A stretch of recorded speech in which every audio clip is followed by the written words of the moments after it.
long, welcome. I'm Waylon Wire, your old snake killer. I actually caught some flack about killing that snake. Had a commenter say, why did you kill it? It did you no harm. Well, I'll tell you why I killed it. Because it was on my front porch, for crying out loud. Snakes don't belong on my front porch. And I got a little 7-year-old boy that runs around here playing. He was here the day before. I saw that snake running all over the place, in shorts and sandals, you know. He don't need to get bit by a rattlesnake on my front porch. He should be safe on my front porch and in the tree house and wherever else he wants to be around the yard. And I killed it because of that, and I killed it because I don't want to walk outside after dark and come out to my shop for something and get bit by a rattlesnake. So, let me say this about that. To all you animal rights activists, hey, thumbs up, man. Good on you. And I support your endeavors. But here's the thing: if I'm out in the wild and I see a rattlesnake out in the woods or up in the mountains, I'll walk way around him. I'll give him a wide berth, and I will not disturb him. I will not antagonize him. I will not provoke him. I will walk away and let him be, because that's his environment, that's his world.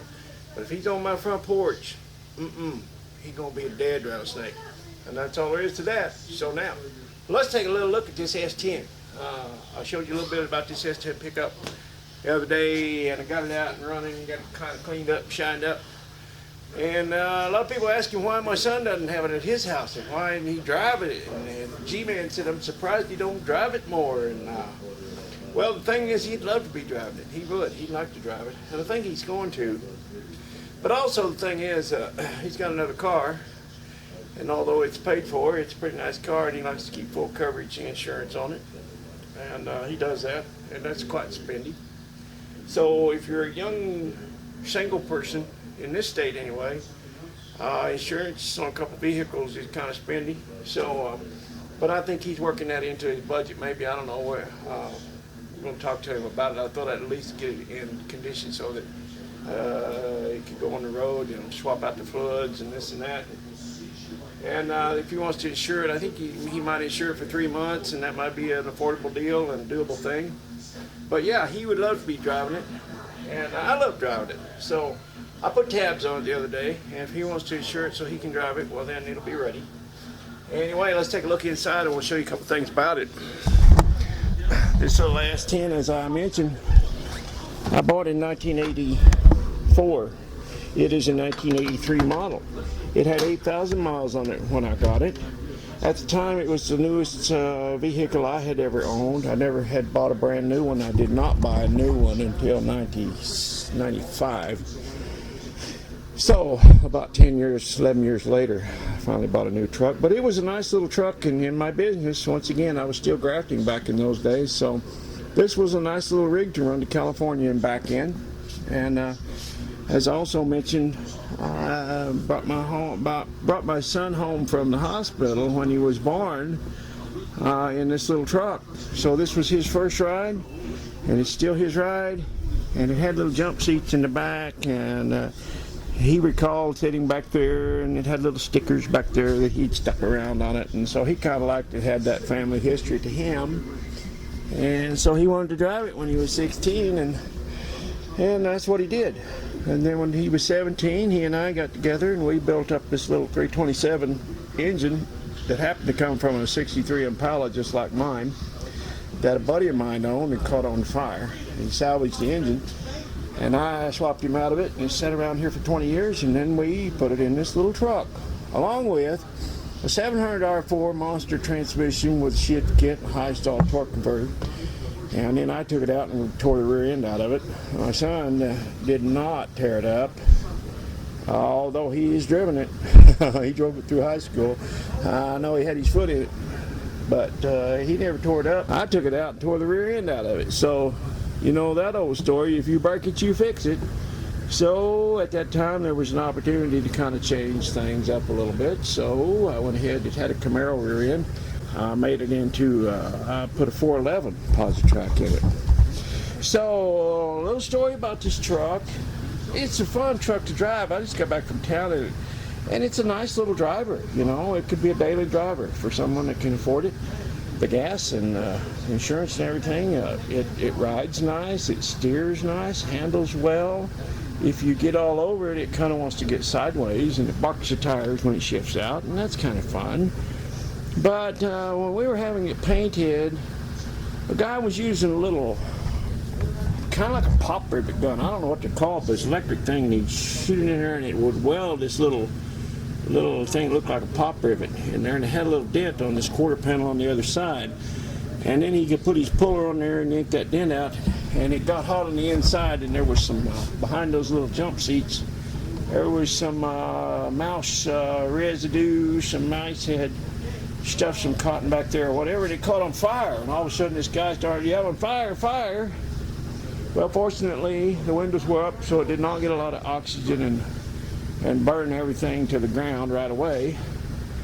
I grabbed that fire extinguisher right over there and destroyed the carpet with it in the process, but it did put out the fire. So there was some damage. You know the old saying, you take, try to make lemonade out of lemons sometimes, so sometimes you do have to see your problems as opportunities.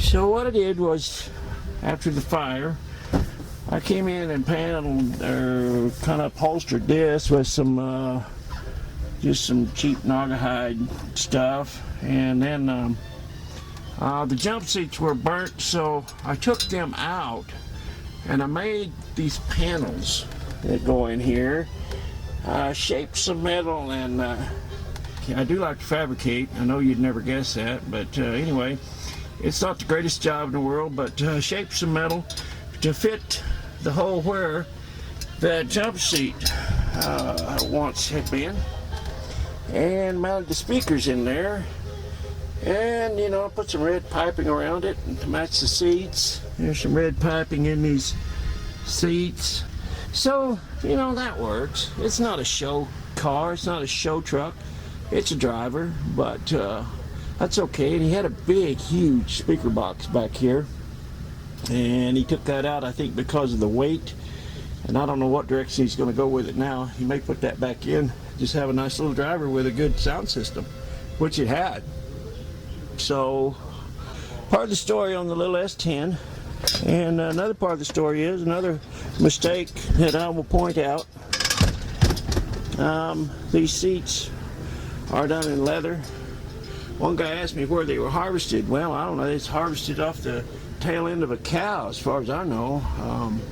They are leather seats, and they are black with red stitching, and the guy who did it did a pretty decent job, but he's not a real car guy apparently, and he didn't notice, and a lot of people don't notice, but I do, and you Chevy guys will certainly notice right off the bat. I don't even have to tell you, do I?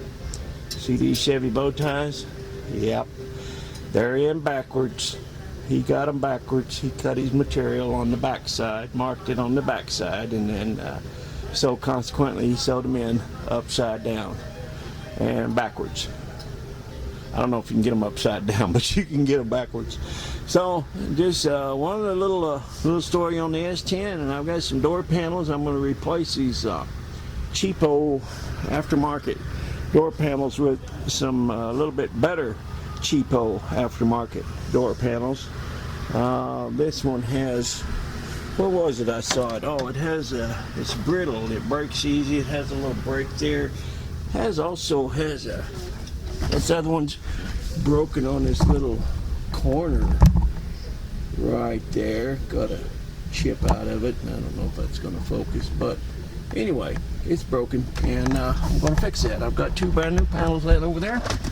So, although it's my son's truck, officially it's his. I think we kind of sort of both own it together, or appreciate it together at least. I've done a lot of work on it, and I appreciate it, and he does too.